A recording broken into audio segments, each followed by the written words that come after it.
ang inyong hinihintay. Ang programang magpapakita ng di nakikita. Ang nakatago ay ilalabas niya. Yes, yes, yo! Topa Show! Programang maraming ilalantad na mga sorpresa. Yes, yes, yo! Topa Show! At ngayon, narito na po sila, ang mga kwento niyang ating mapapakinggan. Si Mr. Yes, Yes, Yo, Attorney Ferdy Damasio. Yes, yes, yo! Topa Show! Yeah, mga kasama, magandang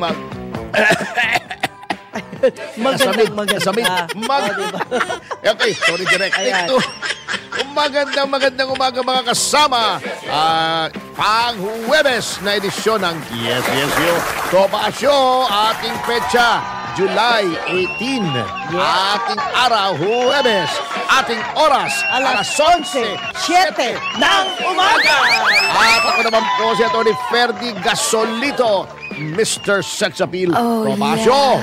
Mabati sa inyo ng mabuhay po kayo't lahat ng ugat sa inyong katawan kasama si Juvie de Guzman. Maraming salamat po and good morning to everyone. Opo, at bago tayo mag-umpisa, Manang Jubes. Opo. I-congratulate muna natin. Congratulate si Vice President Sara Duterte sapagkat sa latest survey ng ano ba to? Pulse Asia ito, no? Pulse Asia po. Pulse Asia ay siya ang lumalabas na pinakamataas sa Big Trust rating. Yan. Si Sara Duterte, ang presidente, siyempre, 71% ang malaki ang pagtitiwala sa kanya. Kontra, ang kulelat dito ay si Speaker Romualdez na 35% lamang. Ibig sabihin, sa 10 tao, 3 lang ang nagtitiwala sa kanya.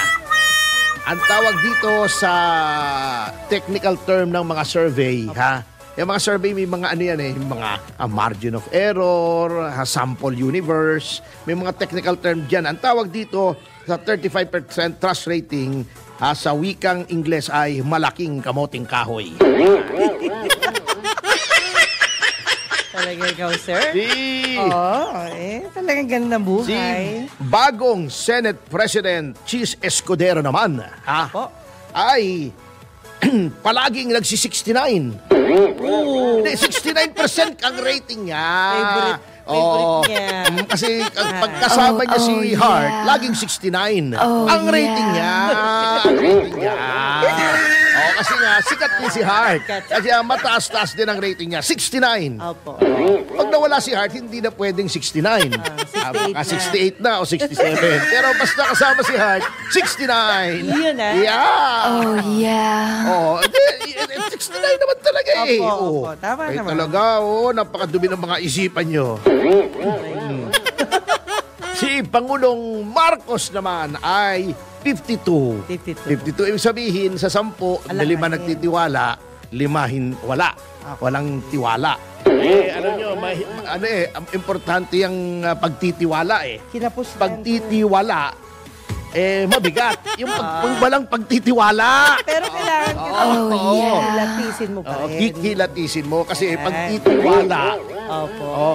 Mabigat yun pagtitiwala. Pagtitiwala, mabigat.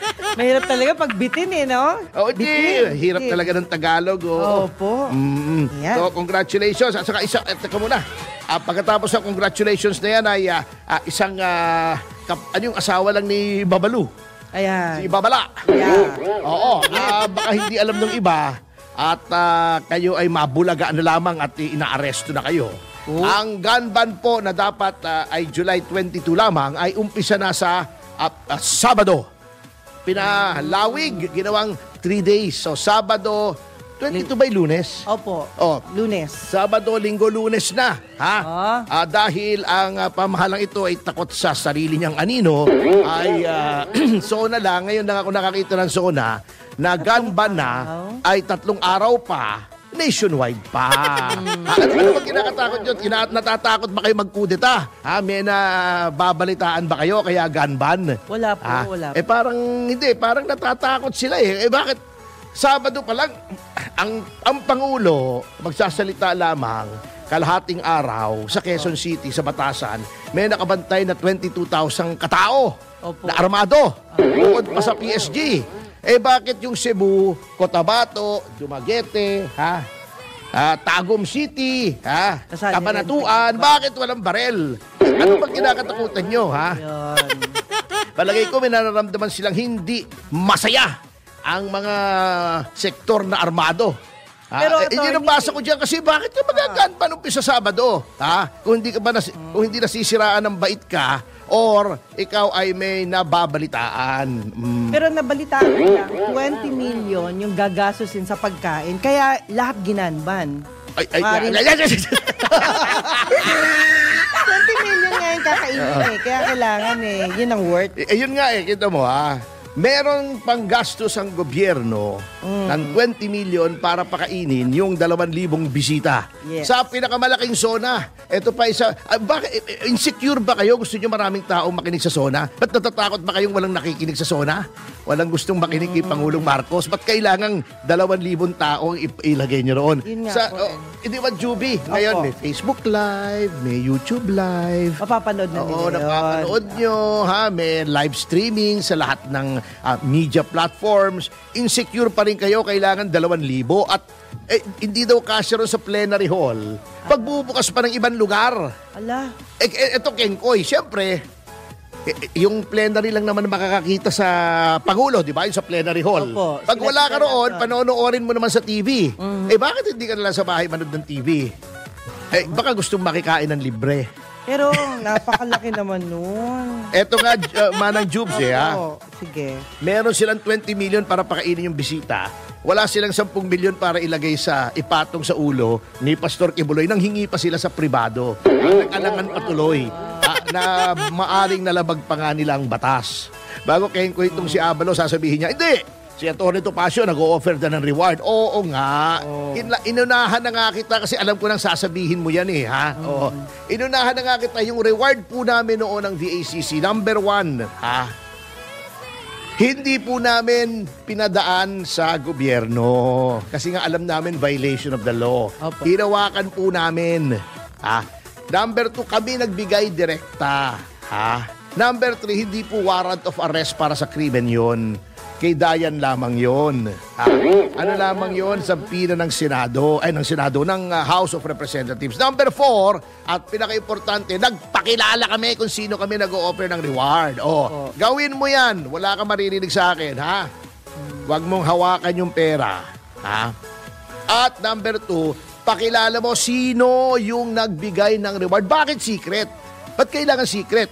Sasabihin nyo, baka manganib ang buhay. Bakit kami? Hindi bang manganganib ang buhay namin? Nung nagbigay kami ng reward kay Dayan, nagbigay kami ng reward nung kay Ping Lacson. Although maliit lang, walang pumatol, 100,000 lang. Yun lang na-raise namin at that time So, yan ang sinasabi ko. Sabihin mo kung sino. Saka pakita mo yung pera na hindi hinahawakan ng gobyerno. Hindi donasyon sa DILG. Ganun lang naman kaliwanag yun. Abogado ka rin naman Ikaw talaga. Etong gobyerno to magulo, alam mo Ito actually even out of delicadeza na hindi ko napigilan ng sarili ko. Alam mo naman, sira ulo ko Sa Metro Manila Film Festival. Kailan ba yung nawala ako rito? Tuesday ba yun? Opo. Tuesday ako yung nag-absent kasi alauna daw dapat magrehistro na. In fairness ang guest noon si First Lady. Yes. In fairness kay First Lady at binabati ko siya on time. Wow. On time. 1 o'clock ang registration. 2:00 ang umpisa ng programa. Bago mag 2:00, andun na si First Lady. Wow. Thank you very much yan Dapat batiin. Alam mo naman tayo Bihira yun. Winner, ba't ayaw mong palakpakan dito? Bihira yun. Ikaw dilawan ka Bihira yun. Bihira yun Alam nating busy si First Lady. Marami tayong disagreements kung anong pinagagawa niya. Pero this time maayos On time. Opo. Hindi niya kami pinaghintay. Yon. Kanya lamang, ito lang ha. Alam mo, Jobs, magdadaldal lang ako rito at wala ako kahapon eh. Sige po. Kahapon ko pa kinikim-kim ito. Kinikim-kim atienza. Okay. Anyway, alam mo, kasi pangalawang, hindi kami napili doon sa first 5. Wala namang problema yon. Yung Mama sa Pano, hindi rin napili eh. Sa last 5 kami. Wala namang problema yon. Ganun talaga. Ito lang ang akin ha. Two things, ano? 3 things actually, ha?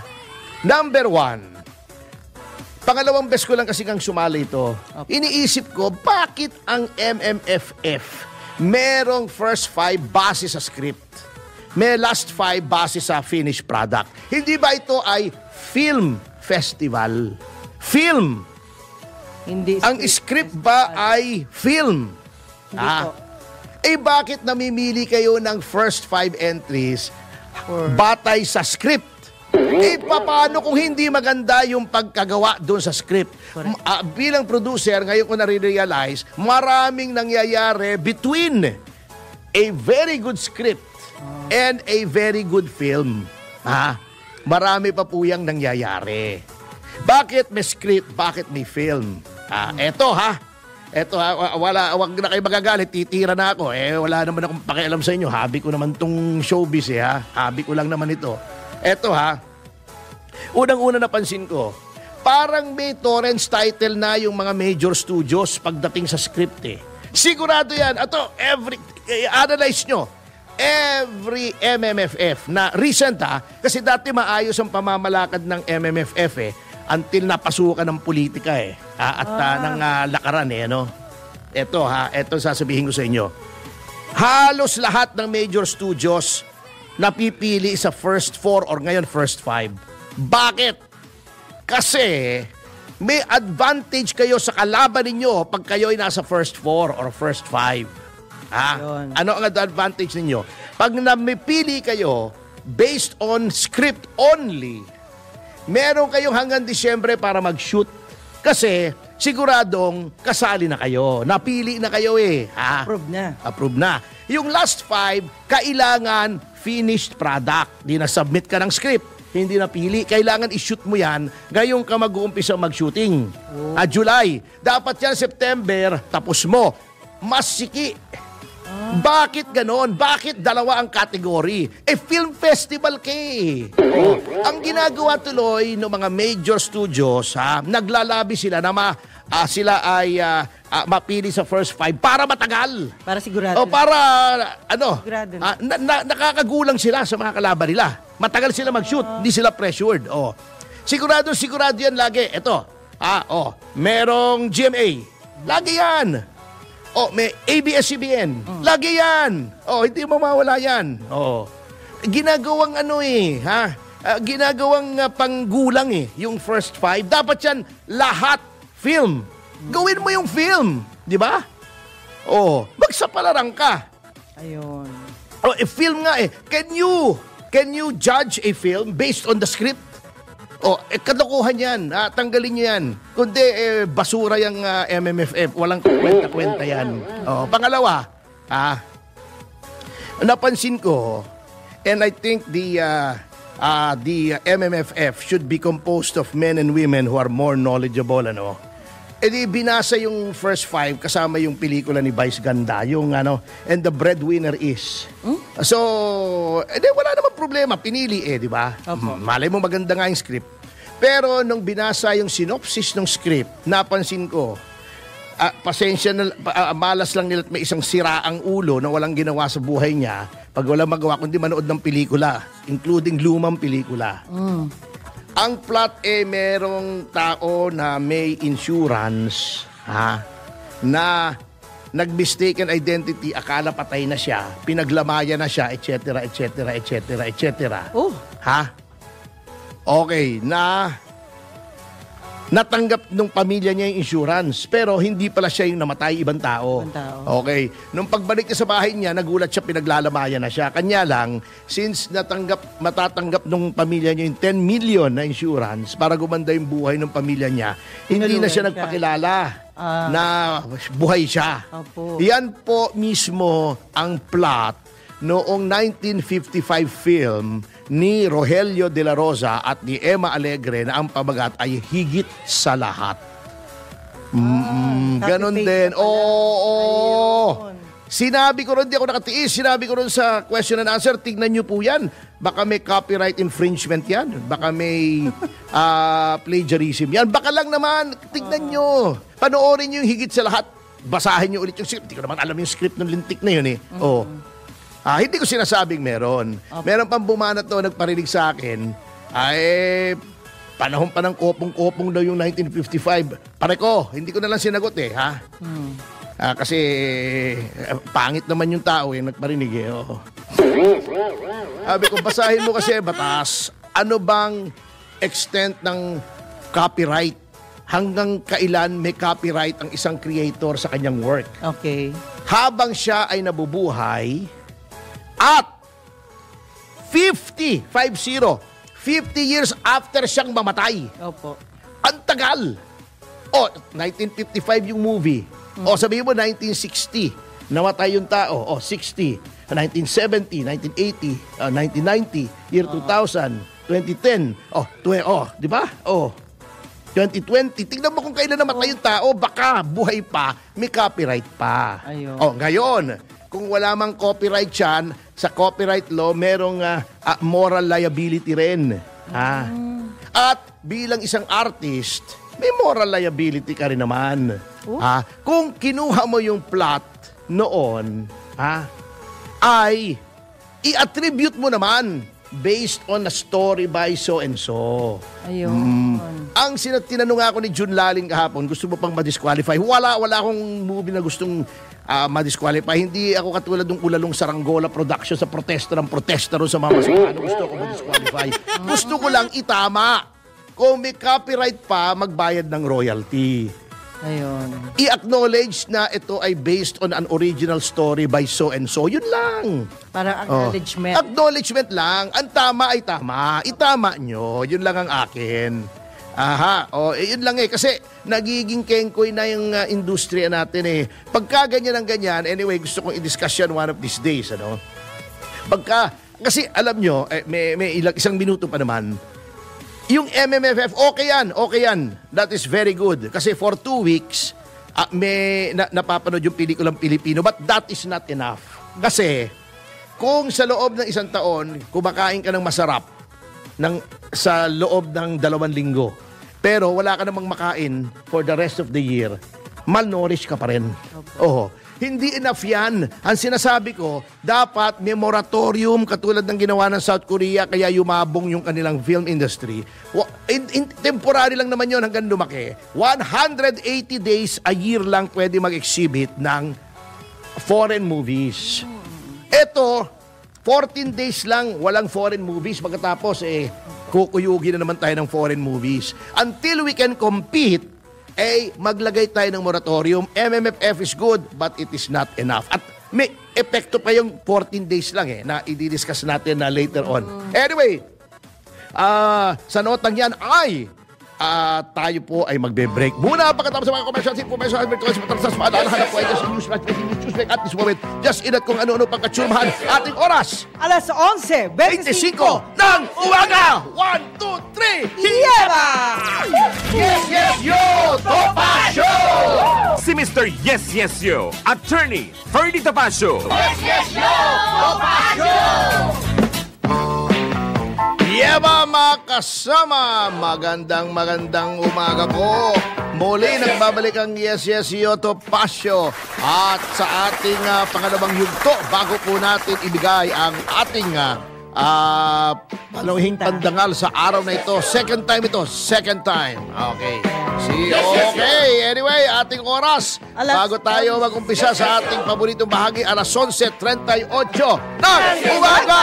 At syempre po, sa ating pagbabalik ay narito tayo sa ating paboritong bahagi na pinamagato. Makita mo, tweet mo! Makita mo, tweet mo! Makita mo, tweet mo! Pakita mo, tweet mo, uy. Alright. Ladies first. Yes, pag pagbati, pinapaabot po natin kay Boss Edgard, Attorney Macnil Rante, hello po, Katirso Peralta, Raul Esperas, Kuya Tek Victorian, ako ng Modern Arnist, Tapi-Tapi International Davao Chapter, kay Uncle E.R. Dimakiling, of course, Uncle Robert Zafra and family, Tita Heli Morte Arcangel ng Punta Santa Ana. Yes, Aya Yupanco, syempre, hello po kay Sir Jubert Estrella, Doc Peter and Doc Ami Pasdator, sana makontak ko po kayo, Doc MJ Evangelista, Boss MB Evangelista, Captain Rolando Dorado Durana, Father Efren Garcia de Guzman, at syempre CCW National President Jigs Magpantay. Marlon, miss na natin yan. Yes.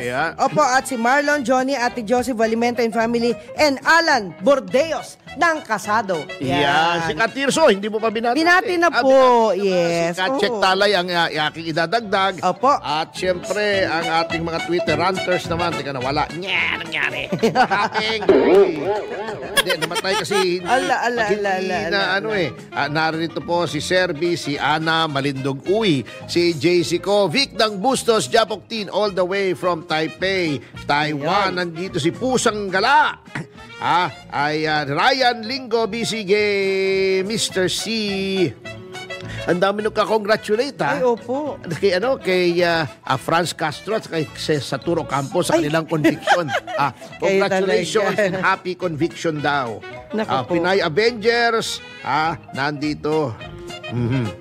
David F.O. Castañeda, narito rin. Okay. I'm High Blinkist, nandito. Okay. At nandito si Alex Bonifacio, si Senator Gringo Honasan Hara Lingayen, Mark Lopez, at ang mga hindi mababanggit ay si si Nina Bellatrix Amianan. Ayan. Okay, Lady Duterte. At syempre, si Michael Guy, si Rolly Mendez Tomas, si Ryan Ang. Yan. Again, condolences to the family of Coxie Chua. Yan, Attorney Joey Lomangaya, naririyan din, FG Jose Miguel Arroyo, si Danny Coral, palaging nakikinig yan sa atin, ha? Si Alex Cruz, si Louie and Nats Gamboa, William Gatchalian, Willie Keng, Andrew Tan, ayan, nakikinig mo palagi yan, si Kenneth Ke, nakikinig yan ngayon. At saka sumisingit, mahilig sa singit. Si Eric Diao, ang member ng Flippers. Anong Flippers? Yung nail clippers? Yung kumanta, yes. Yung sila po original. Yung magpapamilya yan, di ba? Apo. Yung The Royal Nail Clippers. Apo. Pero hindi po sila, The Flippers. Flippers! Yung pag-ibig ko sa'yo'y totoo. Ba? Walang halong biro. Yan, Diba? yan. Si Eric.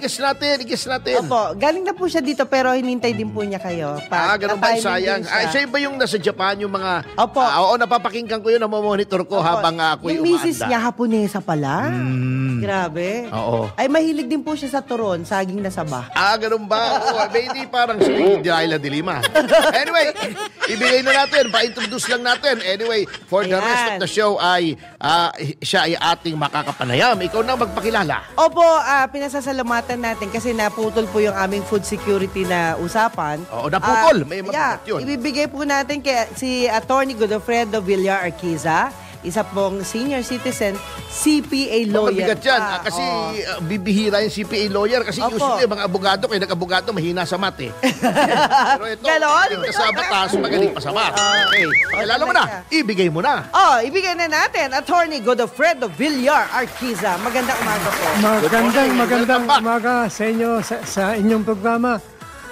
Yes, show. Siguro na naninibago ang aking constituent na meron 15 milyon ngayon. Na siguro lahat sila nakinabang sa akin. Naman, i-announce nyo kung bakit. Baka hindi alam ng mga new generation eh. Apo. Dahil kasi, ako ang prime mover noong 9994 na nagbigay ng discount sa lahat ng senior citizen. Mayaman at mahirap. Gumagamit ng senior. Malapit na ako pakinabang dyan. Isang taon na lang. So, next year, may 20% na ako. Diba? At hindi lang yan, attorney, nakakatuwa kasi po, yung pakinabang na yan hanggang ngayon tinatamasa na po. Continuous Tuloy-tuloy. Kahit mayaman, may nakita ko, mga doktor na mayayaman. Opo. Meron ding senior citizen. Natutuwa discount. Batas naman yun. Oo. Pantay-pantay, syempre, ang batas, mahirap, mayaman, Mayaman, pagdak yan. katulad ko, pangit, maganda, yan. Lahat yan meron. Opo. Attorney, ang gusto lang natin ipaalam sa lahat ng mga nanonood ngayon, syempre, ang original at syempre, alam niyo naman, mahirap kasing kilalanin sa dami ng senior citizen na magagaling naman talaga. Ito pong si Attorney Godofredo Villar Arquisa ay siya po ang tawag doon, nagsabatas ng ating 20% senior citizen. At saka, diba? VAT discount. VAT discount. At saka marami pang maganda dito sa batas na ito. Opo. Unang-una, yung priority, no? Priority lane. Oo. Pagka Ay, senior oo, ka, Kahit sa mga sa bangko, sa grocery, Pwede pati sa pagboto ha, pati sa pagboto. Lalo na sa pagboto, may sariling batas yun. Opo. Kanya nga, yung aking itinayo ngayon, dahil nahirapan din kaming ipasa yung batas na yon, ang itinayo ko ngayon ay sumbungan ng mga hindi sumusunod dun sa batas. Yan. Kasi importante talaga yung lalo na sa di ba, alam niyo naman dito, you have 70 million voters, ha? So, siksikan sa mga polling place. Ayun.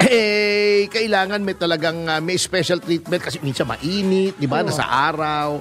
Alam niyo, kahit senior citizen, ang buto ng senior citizen, kasing halaga ng buto ng mga bata. Bisaya. Boto! Mali ka sa diksyon Ay, Hindi, nasamid lang ako. Kahit matanda na yan, mahalaga pa rin ang buto niyan. Ang buto niyan. Gagamit pa rin ang buto niyan. Sakit ang buto niyan. Ayan. Oo. At Pero saka- attorney, bakit kayo napunta sa food security? Siyempre, bakit ano yan po ang yun? libro nyo? Gusto ko kasing makatulong sa ating gobyerno. Pero Ayun. Juby, babalikan natin yan sa pagpabalik ng Yes, Yes, Yo, Topacio. Ating oras, Alas 11:45 ng umaga. 1, 2, 3. Yes, Yes, Yo, Topacio! Si Mr. Yes, Yes, Yo, Attorney Ferdy Topacio. Yeah, mga kasama, oras natin alas 11:50 ng umaga. At syempre, Nagbabalik ang Yes, Yes, Yo, Topacio, Attorney Ferdy Topacio at si... Juvie de Guzman. Kasama pa rin ang ating panauhing pandangal na walang iwa kundi si Attorney Godofredo Villar Arquisa, isang senior citizen, CPA lawyer at advocate ng food security. At CPA lawyer pa. CPA lawyer pa. At saka naging congressman ako ng 2 term. Ayun. 14 at saka 15 Congress. At saka hindi lang CPA lawyer, Opo. pogi na. Pogi pa. Macho pa. Ayun. Naku, tontuwa yan si Mrs. Okay. Yung aking food security, Opo. nung aking natapos ang aking term, kumandidato ako ng senator, pero Opo. hindi tayo pinalad, ay gumawa ako ng libro para makatulong sa ating pamahalaan. Nag-isip that's good. ako kung ano ang dapat natin gawin. Ang naisip ko, sa ikauunlad ng bayan, magtanim ang kailangan. Yan. What you sow, you reap. Kaya kaso nyo, yung iba sa ating pamahalaan, nagtatanim galit eh. Yun ang mali. Galit nga, tama. At saka inggit. Ayun. Alam nyo, galit si... nakita nga pala kami ni Commissioner Guanzon kahapon. Nahilig kasi kami. Galit siya dyan sa kantang Magtanim ay di biro, ha? Kasi yung part na hindi ka nga makaupo. At di ka rin Makatayo, kasi hindi siya makaupo hanggang ngayon as congresswoman. Varicose veins na nga daw siya kasi hindi makaupo. Pero, attorney, kayo po ay nagkahilig sa pagtatanim. Oo, hindi, pinag-aralan ko kasi Pinag-aralan talaga. kung paano tayo makatulong. Dahil kasi wala akong maisip. Sa mga computer, siyempre hindi na tayo makapasok sa ibang bansa. Hindi. Taiwan, India, China, lamang na. Oo, kanya sa akin, ang laki ng lupain natin. 13 tayo sa pinakamaraming tao sa buong mundo. 13. Ang dami-dami natin lupa. Kaya maraming tao rito, iba tinatanim ng mga lalaki rito eh. Iba ang ibinabaon eh. Oh, yeah. May buto ang ibinabaon eh. Oh, yeah. Wow, Kanya gumawa ako ng libro, 4 na volume. Opo. Yung isang volume, pagtatanim ng gulay. Okay. Pangalawa, pag-aalaga ng manok at saka Ayan. hog sa duck at saka kambing. At pangatlo, pagtatanim ng puno. At pang-apat, yung aqua, yung pag-aalaga ng mga isda. Yun, 4 na volume yun. Ngayon, meron akong plano na bawat barangay, bawat munisipyo may barangay. Opo. Halimbawa, 20 barangay. Yung 2 barangay, halimbawa, magtatanim ng gulay. Yung 2 barangay o 3 barangay, mag-aalaga ng chicken, hog, saka kung ano. Yung pangatlong barangay, mag-aalaga ng puno. Magko-concentrate sila, ibig ko sabihin, Opo. saka sa aqua. Ngayon, ito, barter na lang sila. Pagka namunga na yung gulay, pupunta doon sa manukan. Ito isang bayong na Exchange na lang sila. Oo. Yes. Para bumaba ang ating inflation. Ang Tama, nito. tama, oo. Dahil kasi pagka hindi na nagsisiksikan ang ating mga tao sa palengke, Opo. yung mga paninda doon, yung mga trader na pinagsasamantalahan tayo. Dahil kasi trader ang nagpapalaki ng mga Yung mga middlemen, ano? mga middlemen, oo.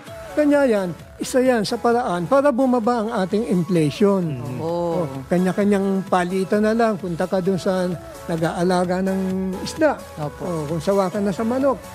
Sa isang barangay yun, meron silang planning.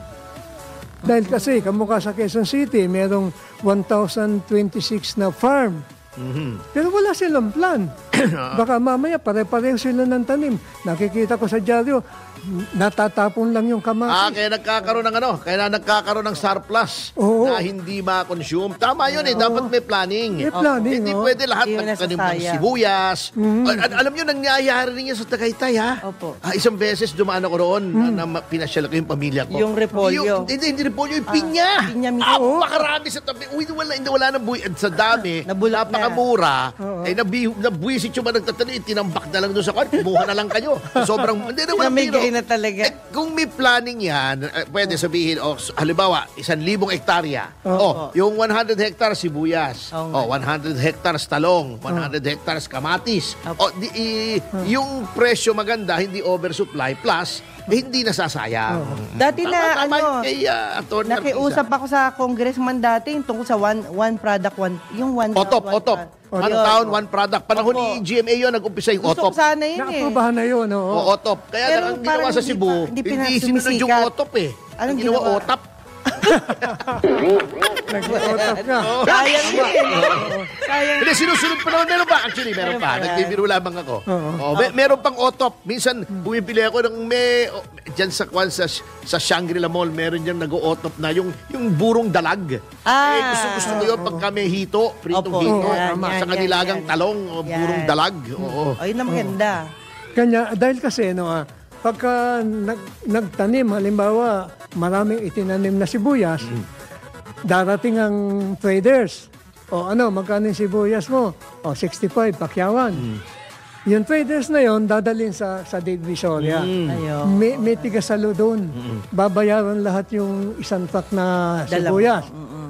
Magtutubo yun. Itong trader sa malaki tubo. Dahil Oo, kasi, yung middleman, oo. may truck, may pahinante, may gasolina, at saka ROI, yung puhunan niya. Kanya yung 65 na sibuyas, pag dinala sa Divisoria, 130 na. Oo, totoo. Yung farmer naman, walang choice kundi magpabarat kasi sasabihin niya, kung hindi mo bebenta, mabubulok yan dyan. Wala namang kapasidad yung mga farmers dalhin sa market, di ba? Oo. Tapos ngayon, 130 na, yung mga nagtitinda doon sa Divisoria, bibili sa kanya, magtutubo. Siyempre, siya, kailangan siyempre. magtubo. Magtubo ng 20, 30, 160 na. Tapos yung mga tiyangge, Opo. doon ngayon bibili sa loob ng Divisoria. Kanya 170 Patong na. ng patong. Oo. Kung halimbawa, bawat barangay may nagtatanim ng sibuyas, may nagtitindang kamatis, may nagtitindang kalamansi, palitan na lang sila. Ang tawag dyan the Marcoleta effect. Patong ng patong eh. Oo. Tama. Anyway, Ayan na. anyway, napakaganda nito at alam mo, dapat balikan talaga natin yung topic ni Opo, Panyero attorney. Hindi talaga kaya ng isa o dalawang episode Opo. ng Yes Yes Yo. Mahalaga yan. Alam nyo ba bago tayo magpasalamat sa mga people behind our success, ang State of Israel, di ba, puro disyerto yan. Para lamang sila ay magkaroon ng food security. Yung desert farm nila, mas mahal ng 4 na ulit ang pagkaing pinoproduce nila kesa mag-import na lang sila. Ayun. Pero pinipilit nila kasi food security. Yes, Paano pag binlockade ka ng mga kalaban mo, may sarili kang pagkain, hindi mamamatay ng gutom yung iyong populasyon. Okay. So nagpapasalamat tayo kay Atty. Arquisa at bago tayo magbigay daan sa susunod na programang Balitang Bayan. Kasama si Ganda Jen pa talaga. Patrolya ay magbigay-pugay tayo sa mga lalaki at babaeng nasa likuran ng tagumpay, hindi lamang ng Yes Yes Yo Topacio, kundi Yes. lahat ng programa sa Anil TV 23 at DWIC 882. Umpisahan natin. Yes, at syempre maraming salamat po sa ating desk editor, gwapong-gwapo, Sir Drew Nasino. Ang ating mga tech engineers, si Wenner Contehino, Jeneline Licor Moso, Ken Sale, Charles Poswe at Jem Barbon. At syempre, salamat din po sa broadcast sa IT natin si JB Dominguez. Ating helicopter operator, Neil Joy Abella. Writers natin, Jen Patrola and Riz Calata. At ang ating communication assistant, si Yasmin Pantaleone. Ito po si Atty. Ferdy Casulito, Mr. Sex Appeal Topacio. At ako naman po si Juvie de Guzman. Nag-iwan po kami ng mga katagang susupil sa inyong pagnanasa.